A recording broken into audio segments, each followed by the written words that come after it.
Yağmur yağıyor, San Siro'nun dev tribünleri sessiz. Binlerce insan nefesini tutmuş bekliyor ve sahanın ortasında tek bir adam duruyor.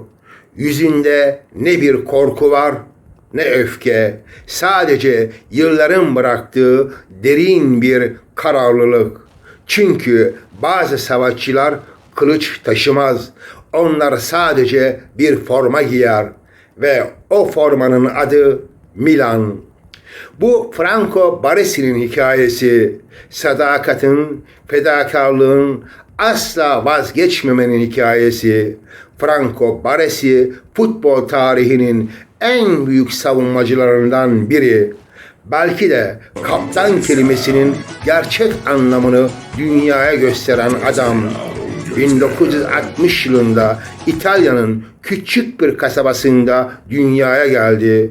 Çocukluğu birçok insanın hayal edemeyeceği kadar zor geçti. Henüz küçük yaşta anne ve babasını kaybetti. Dünya hayatının başında omuzlarına ağır bir yalnızlık yüklendi.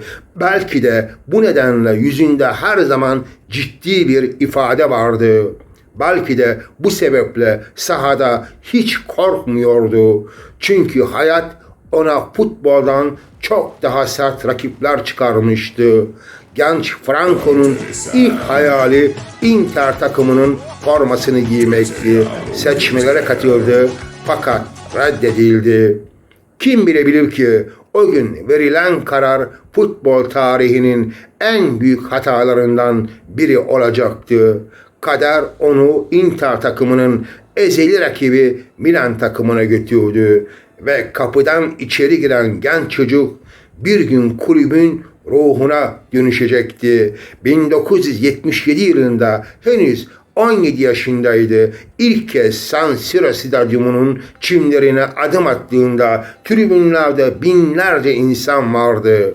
Hiçbiri o sessiz gencin yıllar sonra Milan kulübünün tarihinin en büyük kaptanı olacağını bilmiyordu. 1980 yılı geldiğinde Milan kulübü büyük bir yıkım yaşadı. Şike skandalı, Serie B, dağılan umutlar ve birçok yıldız Milan takımından ayrıldı. Franco Baresi de gidebilirdi. Avrupa'nın en büyük kulüpleri onu istiyordu. Fakat o gitmedi. Çünkü bazı insanlar başarıyı kolay yoldan seçmez. Onlar düştükleri yeri ayağa kaldırmayı seçer. İşte o gün Franco Baresi sadece büyük futbolcu olmadı. Milan kulübünün vicdanı oldu.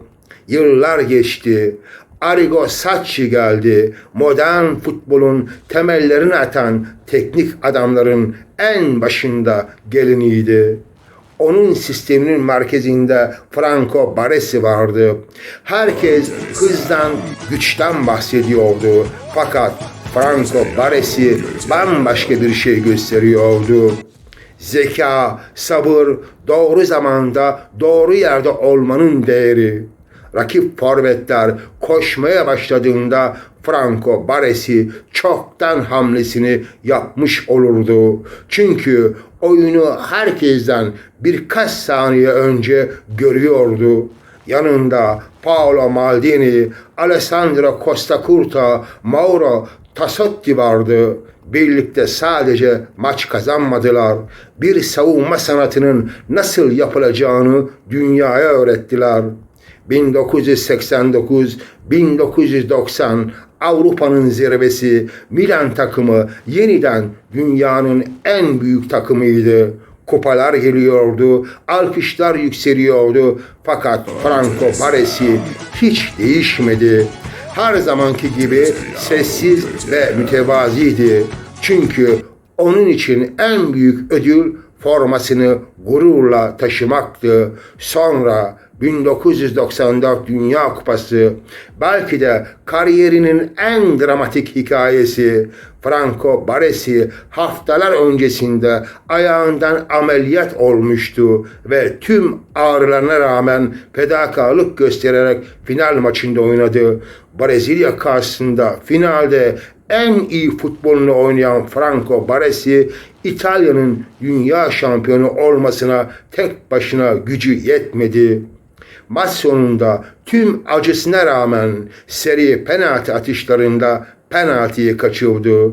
Penaltı atışında top üstten out'a gittiğinde sanki bütün dünya susmuştu. Dünya Kupası Brezilya'nın olunca kameralar gözyaşını tutamayan büyük kaptana döndü. İşte futbolun acı tarafı buydu. Fakat insanlar kaçan o penaltıyı değil, onun fedakarlığını hatırladı. Ayağa kalkışını hatırladı. Mücadelesini hatırladı. 1997 yılında Franco Baresi çocukluğundan beri taşıdığı Milan formasına veda etti. Tam 20 yıl, yüzlerce maç, sayısız kupa ve milyonlarca insanın kalbinde silinmeyecek bir iz bıraktı. Milan kulübü onun 6 numaralı formasını emekliye ayırdı. Çünkü bazı formalar artık sadece bir numara değildir. Onlar bir karakteri temsil eder, bir hayatı, bir mirası. Franco Baresi'nin ismi futbol tarihinin en sesli ama en güçlü yankılarından biri olarak sonsuza kadar yaşamaya devam edecek.